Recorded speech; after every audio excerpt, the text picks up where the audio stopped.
بسم الله الرحمن الرحیم۔ السلام علیکم۔ تمام دوستوں سے گزارش ہے کہ میرے چینل کو لائک اور سبسکرائب کریں۔ قسط نمبر 44 حق و باطل کی جنگ۔ مقام رضا مشکل منزل ہے۔ مقام رضا تک رسائی اور استقامت ایک ایسا کٹھن مرحلہ ہے کہ عظیم اولیاء کے قدم لرز جاتے ہیں۔ حضرت شاہ محمد غوث گوالیاری جو کامل اولیاء میں سے تھے اور مقام رضا پر فائز تھے، ان کے بارے میں کہا جاتا ہے کہ گوالیار کا قلعہ گورنر نے شام تک ریاست گوالیار کی حدود سے نکل جانے کو کہا۔ جب وہ اپنے اہل خانہ اور عقیدت مندوں کے ساتھ گوالیار سے نکلے تو ہندو لٹیروں نے یہ جانتے ہوئے کہ ہمیں روکنے والا کوئی نہیں ہے، پیچھے سے حملہ کر دیا اور لوٹ مار شروع کر دی۔ اس کے پیچھے اس کی 9 سالہ پوتی سوار تھی، جس کے کانوں میں سونے کی بالیاں تھیں۔ ڈاکو لوٹ مار کرتے ہوئے حضرت کے گھوڑے پر آئے، اور جب ایک ڈاکو نے نواسی کے کانوں سے بالیاں نوچ لیں تو معصوم بچی کے کان پھٹ گئے۔ لڑکی درد سے چیخ اٹھی۔ پھر حضرت شاہ محمد غوث کے لیے گوالیار سے رضا کے مقام پر ٹھہرنا مشکل ہو گیا، اور اس نے بغیر مدد کے اپنی لاٹھی ہوا میں لہرائی اور تمام ڈاکو زمین پر گر پڑے۔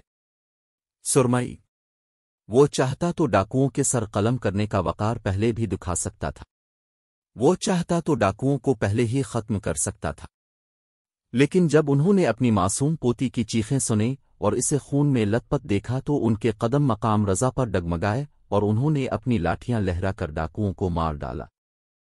اس طرح امام نبہانی جامع کرامت اولیاء میں فرماتے ہیں کہ شیخ احمد شربینی کا انتقال ایک عظیم ولی کی حیثیت سے ہوا جو مقام رضا پر فائز تھے۔ اس کا ایک چھوٹا اور اکلوتا بچہ تھا۔ جب وہ معصوم اکلوتا بچہ مرنے لگا تو آپ کی بیوی آپ کی خدمت میں حاضر ہوئی اور رونے لگی اور کہا کہ آپ اللہ کو پیارے ہیں، لیکن میرا اکلوتا بیٹا میری محبت کا مرکز ہے، اگر میرا رحم اس سے خالی ہو گیا تو میرا جینا محال ہو جائے گا، اس لیے آپ اپنے اللہ کے حضور میرے بیٹے کے لیے دعا کریں۔ اپنے فرمایا میں اپنے رب کی رضا پر راضی ہوں، اگر میرے آقا میرے بیٹے کی زندگی سے خوش ہیں تو میں بھی اس سے خوش ہوں۔ آپ کی اہلیہ روتی رہیں، دعائیں مانگتی رہیں، لیکن آپ کا دل اللہ کی رضا پر جمع ہوا تھا۔ وہ کرنے آئے تھے۔ جب ملک الموت نے روح قبض کرنے کے لیے ہاتھ بڑھایا اور بچہ پریشان حال تھا تو بچے کی یہ حالت باپ کی شفقت سے نہ دیکھی گئی۔ اس وقت میں نے آنکھیں اٹھا کر اوپر دیکھا۔ بے بسی کا یہ عالم تھا کہ اللہ کے حضور صرف دعا کی صورت میں دیکھنے کی دیر تھی کہ محفوظ گولی بدل گئی، ڈیتھ وارنٹ منسوخ کر دیا گیا ہے۔ حضرت امام حسین اور مقام رضا۔ نبی کریم صلی اللہ علیہ وسلم کے ایک ولی کا روحانی مزاج یہ ہے کہ اگر وہ لاٹھی ہلائے یا اوپر دیکھے تو زندگی کو موت موت کو زندگی میں بدل دے۔ اور حضرت امام حسین کی شان یہ ہے کہ اگر لاکھوں اور کروڑوں اولیاء اس طرح جمع ہو جائیں تو ان کے ارد گرد نظر نہ آئیں۔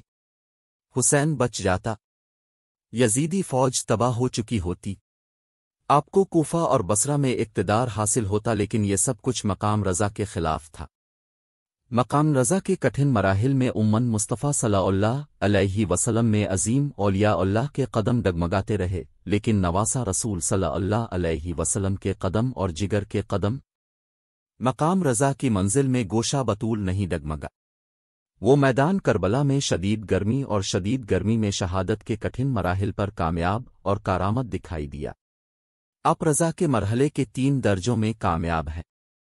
رضا کا پہلا مرحلہ یہ تھا کہ آپ کے پاس علم ہو تو بھی حکم کو تسلیم کرو۔ امام حسین کو جاہلیت میں شہید نہیں کیا گیا۔ حضرت امام حسین بچپن ہی سے جانتے تھے کہ میری شہادت کربلا کے میدان میں لکھی گئی ہے، اور وہ شہادت کے وقت، مقام شہادت اور شہادت کے حالات سے واقف تھے۔ تم چاہتے تو اللہ سے فریاد کر کے اس عذاب سے بچنے کا راستہ اختیار کر سکتے تھے، لیکن تم نے ایسا نہیں کیا کیونکہ تم عاشقوں میں سے تھے۔ آپ کی زندگی کے کئی سال آپ کے محبوب کی جدائی کے انتظار میں گزر گئے۔ اپنے بچپن ہی سے اپنے دادا صلی اللہ علیہ وسلم سے سنا تھا کہ کربلا کے میدان میں رب جل شانہ کا ظہور ہوگا۔